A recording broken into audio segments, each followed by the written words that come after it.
The Art of Persuasion. Most people think persuasion is about convincing.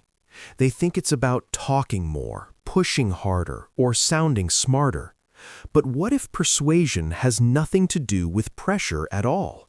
What if the reason most people fail to influence others is because they focus on themselves first? The truth is, persuasion doesn't begin with words. It begins with understanding.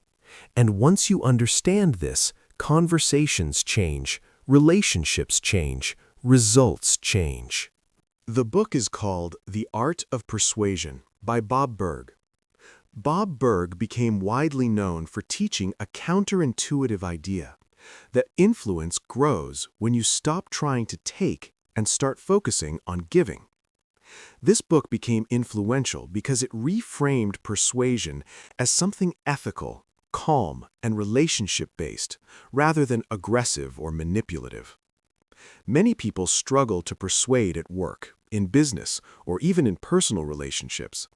They feel ignored. They feel unheard. They feel like no matter how logical they are, others don't move. This book solves that problem by teaching persuasion as a process of alignment, trust, and value creation. It speaks directly to people who want to influence without force, people who want respect, not resistance, and people who want long-term success, not short-term wins. The first lesson is that persuasion begins with mindset. If your mindset is, "How do I get this person to agree with me?" people feel it. But when your mindset shifts to, "How do I help this person make a good decision?" everything changes. The book reinforces this idea repeatedly. Persuasion is about serving, not pushing. When people feel respected, they become open. When they feel pressured, they resist.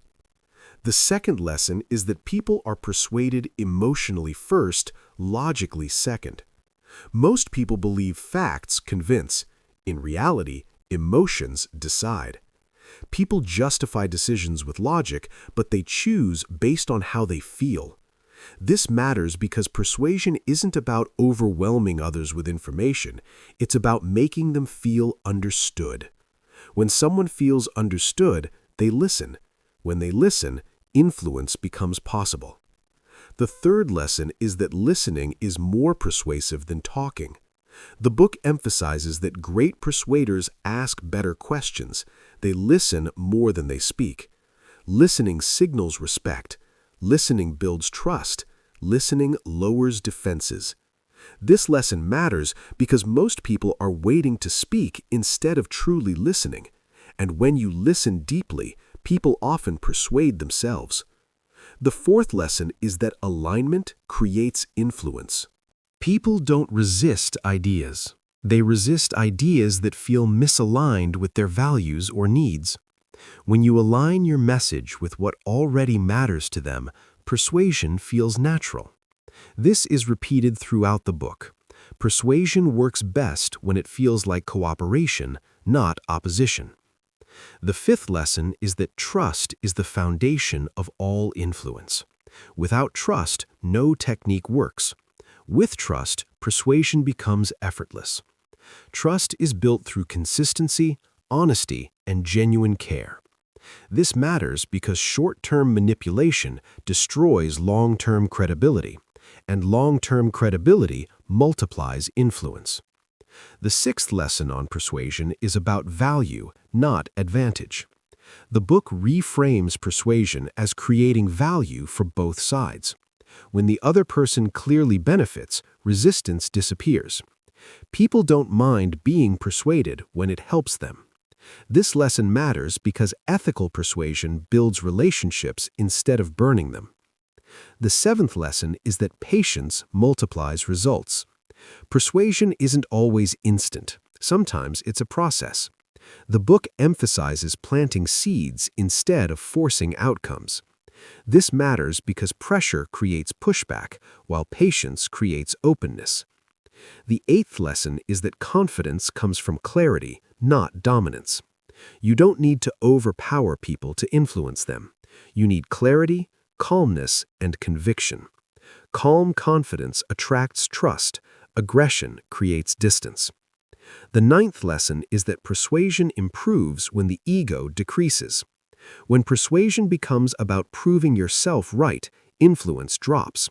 When persuasion becomes about helping others succeed, influence rises. This lesson ties everything together. Persuasion is not about you winning, it's about everyone moving forward. If you apply this today, start by changing your intention.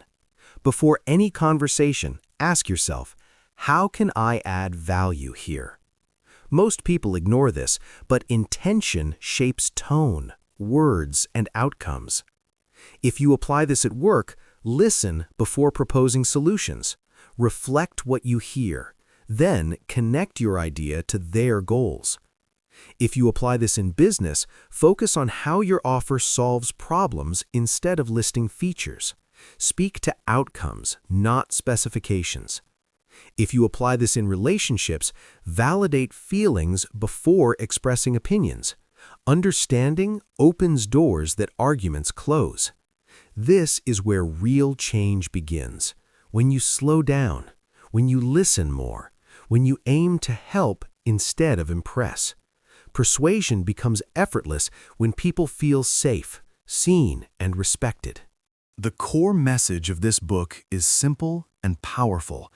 The most persuasive people are the most genuinely helpful. Influence grows when ego shrinks. Trust grows when pressure disappears. And persuasion works best when everyone wins. If this summary helped you, subscribe to daily audiobook summaries designed to sharpen your communication, strengthen your mindset, and elevate your influence. Next, listen to our summary of how to win friends and influence people to deepen your understanding of human connection and timeless persuasion. Stay calm, stay intentional, and let influence flow naturally.